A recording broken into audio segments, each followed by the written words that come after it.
Yo, what is going on, guys? Digirex here, and today I'm coming at you with a brand new video.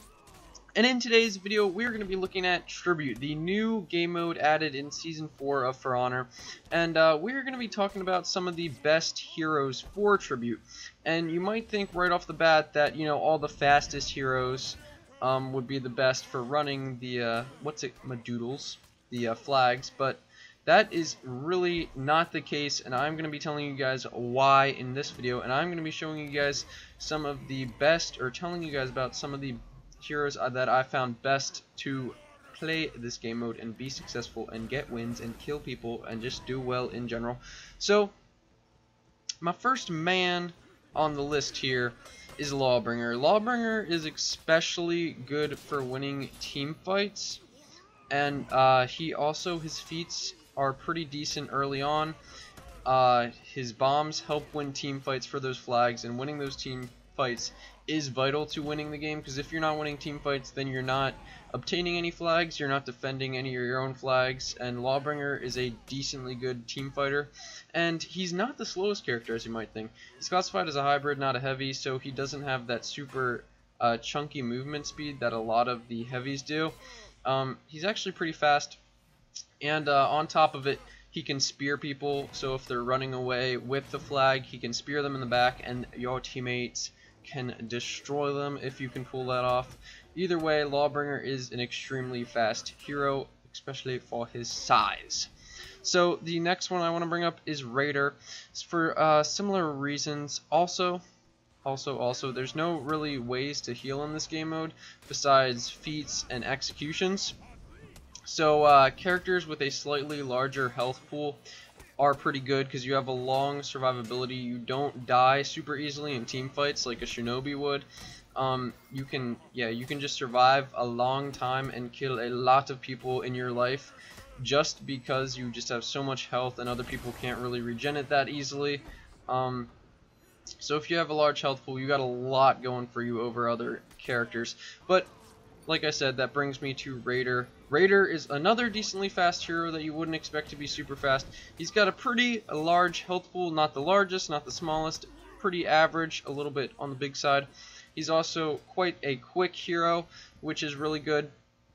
And he has that ridiculous Raider tackle, so you can chase people down, especially when they have the flags. They're super slow, so Raider should be able to catch up to them easy. Plus, Raider's tier 1 feat is something called Rush, and it just makes your movement speed faster, which is extremely useful for carrying the flags, as well as hunting down people that have your flags, as well as just getting around the map, because you do get your tier 1 feats back pretty quickly. So I was using Highlander here, and I wouldn't say he's necessarily one of the most meta characters for this, although he is pretty good because he has his rush feat also. He's got a large health pool. He is pretty good in team fights because you can just spam heavies like crazy. So he's pretty good in team fights. And as you saw when I killed that Orochi there, he lunges really far, and this can be super useful when people are taking your flags. He can lunge super far, get them in the back, and help your team out. I wouldn't necessarily say he's one of the best heroes, but I do think Highlander is actually one of the better heroes. He and Raider also have bear traps that can protect the flags, so that is really useful also. And yeah, so I would recommend Highlander. I was just playing him for the lulz, but he is not bad. So the next hero that I have to recommend to beautiful people is Shinobi. Shinobi is, like I said, he's got a really low health pool, which doesn't make him too viable in the big team fights that take place in this game mode. And he doesn't really have any crazy team fight moves like Raider's Zone or Highlander's massive heavies, but he is extremely fast, which is useful for stealing the flags. Although if you run Shinobi, you'll want to run the feat that keeps you off of the minimap, because if you encounter the whole team, then you're pretty much gonna die, especially if you have the flag, because you're still a little bit slower when you have the flag. So if you encounter the whole team and you're being hindered by the flag, you aren't going to do too well as Shinobi. But if you're stealthy about it, you can steal a lot of flags from the enemy team with that little guy. You just have to play smart. You can't get stuck in these bad situations.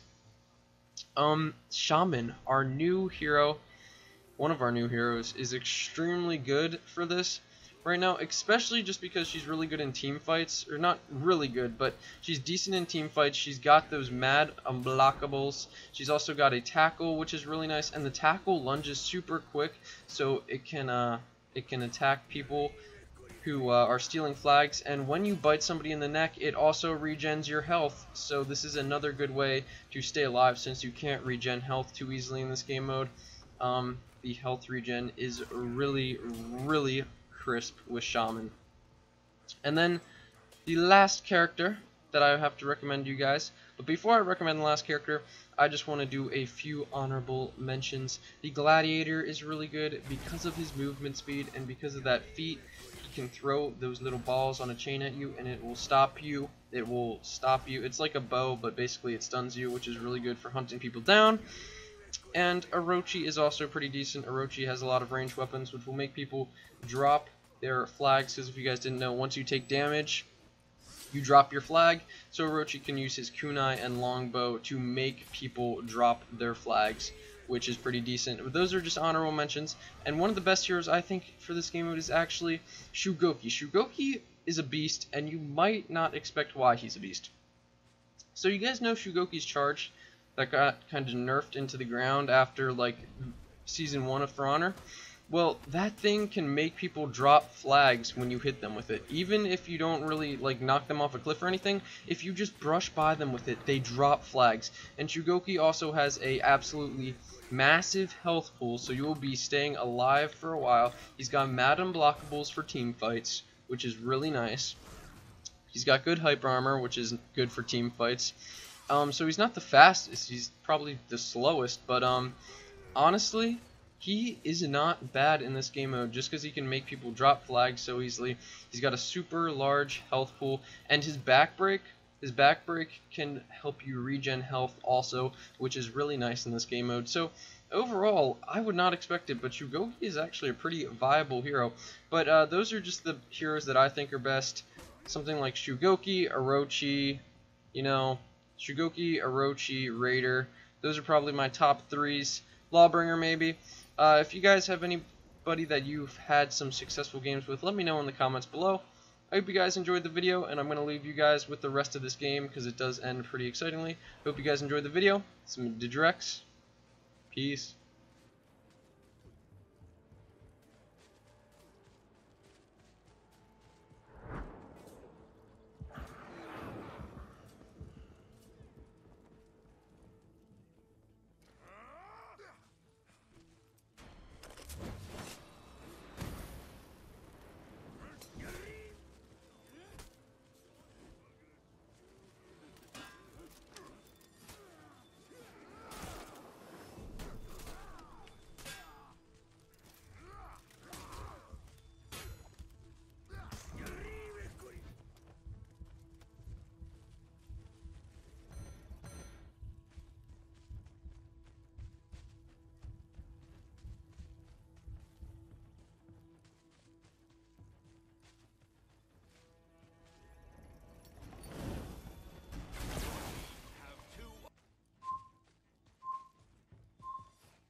I'm open to mine, so we all need some time just to settle down. Won't you come around, cause I never can leave it alone. Talking about somebody rolling, boulevard dining, making it count for efforts I can't explain. Balling and feeling we drowning, never been humbled by playing the fighter.